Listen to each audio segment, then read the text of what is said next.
Kanina, ang Israeli Defense Forces ay naglunsad ng mga airstrike sa Hilaga at sa katimugang bahagi ng Gaza upang ibasura at sunugin ang mga militanteng Hamas na patuloy na sumalungat sa gobyerno ng Israel. Ang mga pag-atake na ito ng IDF ay isang tugon mula sa mga itinanim na mga bomba ng grupo sa loob ng maraming gusali sa Gaza na tumudas sa iilang sundalo ng Israel. Ang paglalagay ng mga bomba sa loob ng gusali ay isang magandang plano ng grupo upang ihulog sa patibong ang militar ni Netanyahu na kapag pumasok ang ground unit ng Israel sa mga pasilidad na ito ay siguradong magiging abo sila. Dahil sa ginawa ng mga teroristang ito, mas itinudo pa ng Israeli Defense Forces ang pagtugis sa mga militanteng Hamas na dahil sa mga nakuhang intel ng militar mula sa mga sources nito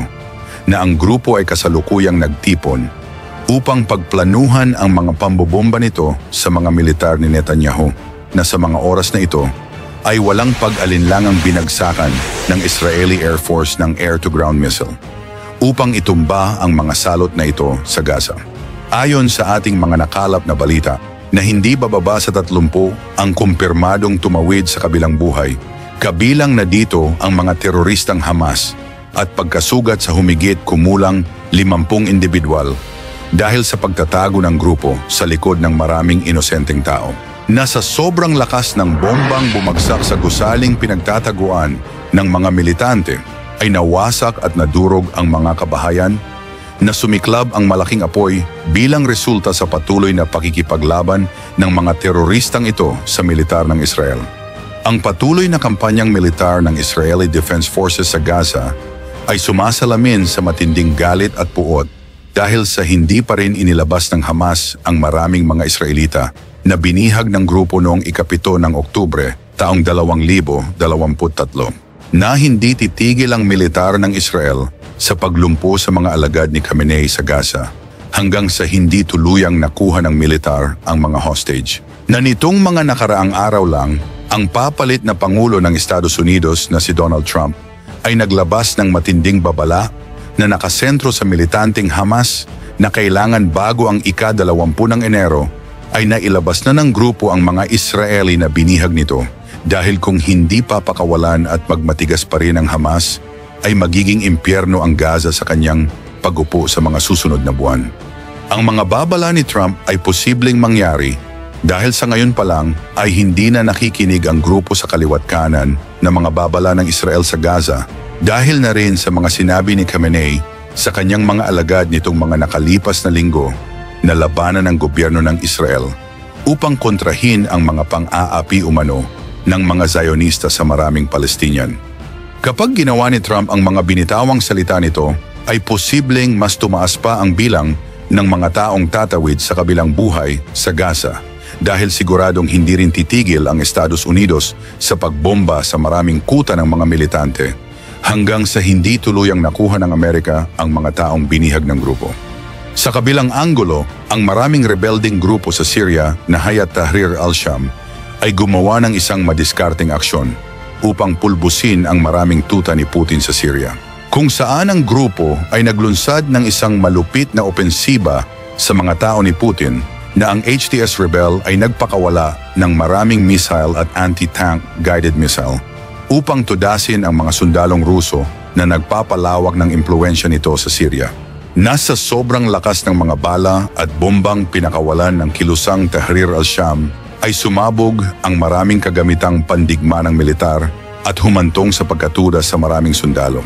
Ang katalinuhang ito ng mga rebelde ay siyang naging susi upang ma-corner at sumuko ang maraming tao ni Putin sa Syria na tila wala na silang nagawa pa sa mabilis na pagsulong ng organisasyong ito dahil sa agad na paikutan ng mga rebelde ang mga kuta ng mga sundalo ni Pangulong Vladimir. Na ang nag-share ng video na ito ay ang mismong channel pa ng IRGC ng Iran o Islamic Revolutionary Guard Corps ni Khamenei na may mahigit sa 600,000 tagasunod kung saan ang aking translate ang lengguwahe na ito sa salitang English ay kumpirmadong nahuli at na-corner nga ang maraming tatanga-tanga na mga sundalo ni Putin sa Al-Safira, syudad ng Syria. Pinagting din ng mga rebelding grupo ang pagbomba sa mga militar ni Bashar at Khamenei na nakasakay sa mga tangke na ang dalawang ito ay nagpursige sa pagpunteriya sa mga alagad ni Assad upang bigyan ng leksyon ang patuloy na pagkampi ng kanilang Pangulo sa Supreme Leader ng Iran na ang bombang pinakawala ng grupo ay nagawang umabot sa pinuntiryang tangke na humantong sa matinding pagsabog. Dahil sa mga ginawang ito ng HTS rebel, mas itinodo pa ni Khamenei ang pagpapadala ng maraming tao nito mula sa Iraq patungo sa Syria upang harapin at itumba ang anino ng mga rebeldeng Tahrir al-Sham. Ang pagsulong na ito ng militar at mga teroristang grupo ni Khamenei sa maraming bayan at lungsod ng Syria ay magresulta sa malawakang kaswalti at pinsala sa hanay ng Iran dahil sa nakaposisyon na ang maraming rebelde na pinaghandaan ang pagdating ng mga tao ni Ayatollah sa magulong rehiyong ito ng gitnang silangan.